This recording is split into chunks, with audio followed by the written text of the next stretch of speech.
get a ball rolling for you. Grant is first up. Please welcome Grant to the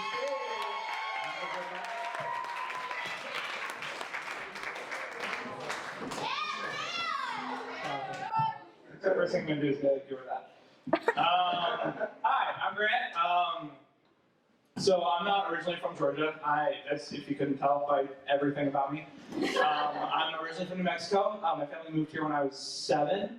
And yeah, big thing about me is my parents. People say I look a lot like my parents, and they look a lot like me. So moving around has been a big thing in our life and in my life. My mom, when she was born in Colorado Springs and immediately moved to Milledgeville when she was little. So she was in Georgia for a little bit. And my dad was born in Puerto Rico. Yeah.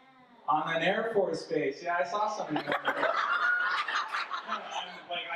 I'm completely white. Like 100%. There's no mystery about what is here. It's like Irish, Italian, German, and they're like done. That's it. There's no mysteries about it. But yeah, so he was born in Puerto Rico and then immediately moved to the most interesting place in the world, Portsmouth, New Hampshire. Yeah, a lot of culture in Portsmouth. But yeah, so yeah, we're from all over. But looking at me, I hear a lot that I'm a lot like my parents. They do a lot of things, and I'm like, I don't really think I am. So like, for an example, my parents were both in like sororities and fraternities and partied a lot in college. I don't know if you could tell, but I don't. I'm a big party goer. I'm the one sitting on the couch. I'm on the BD couch, just kind of staring and bopping along with the music and watching all the people go around. But yeah, my dad especially was a really big partier in college, and he became kind of a fraternity legend at New Mexico State University. And it wasn't for some like mundane shit either. It wasn't like he threw a party and got 5 people expelled, or like he stole the sorority's golden bra. Like my dad jumped off the frat house, but that's not the best part. He's famous for it because he was the second guy to jump off the frat house, but unlike the first guy, he missed the flagpole and hit face first on the ground, went to ER, and had to withdraw from college. He went into college a frat boy and came out a frat man. Like, he's got to be like the gold standard for what all frat guys at MSU should try to be, because he's just so far up there. Like he's like the Shia LaBeouf of like frat guys. It's crazy. But yeah, so they're not really a lot like me, and that's kind of a common thing for me too. It's because I'm not from here. How many of you are from like the South or from like the South? Yeah, so a big thing that was kind of a culture shock for me to move here. I know 7-year-old me with a culture shock. But a big thing when I moved here was how steeped everything in the South is in tradition. Like there's just so much, no matter where you go. Especially even here in the square, it's just like statues and stuff going back to like 1800s, like Civil War, pre-Civil War, stuff like that, and like some stuff on the news I'm not going to turn up. But anyway,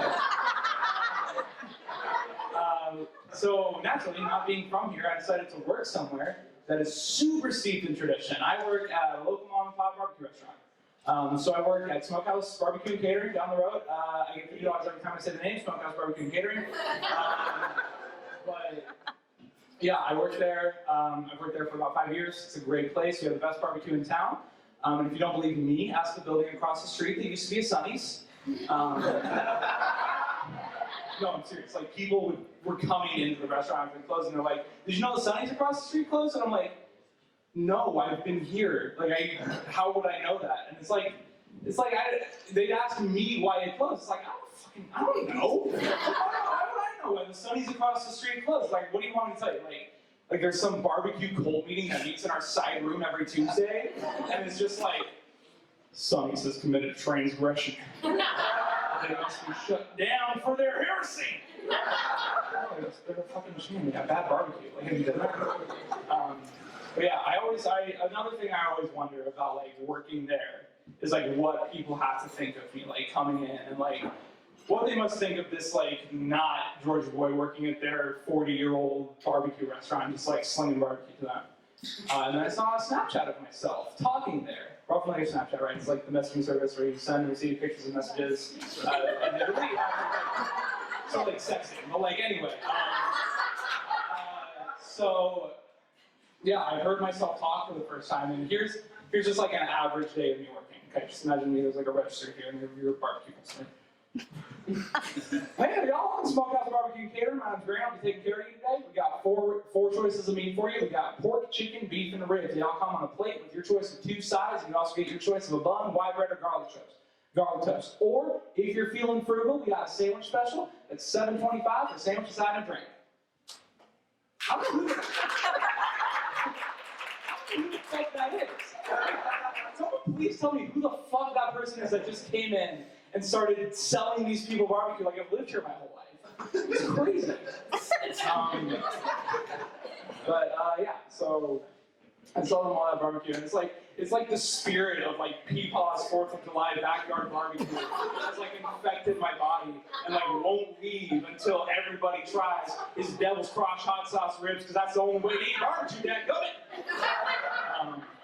But yeah, so it's really crazy to me seeing how excited people get about this whole tradition thing in the South, and about especially barbecue. Because I don't get me wrong, I love it. Like, I love seeing people get so excited about this thing that's been a part of their life for forever, and a part of their family's life going back God knows how long. And I'll see them like come through the door, and I see like the smell of the barbecue lift them off their feet, and they float down the register, and they land on the ground, and they look up at the wall where the menu is, and they don't choose what their mind or stomach wants, they choose what their heart wants, no matter how it's going to feel on their wallet or their gut 3 hours later.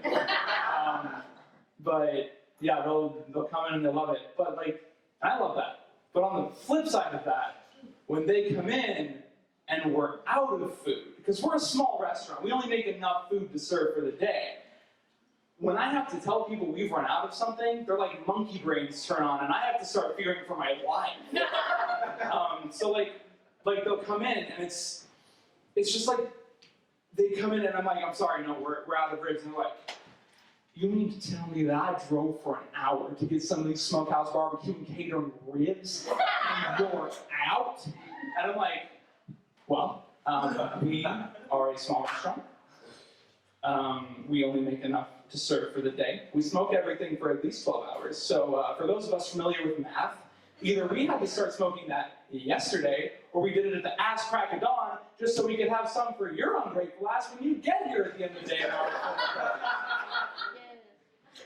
So I get a little bit upset. It's like, what do you want me to do? Do you want me to just like pull out my own rib cage, stick it on the smoker, and like throw it out for you, saw it on the spot?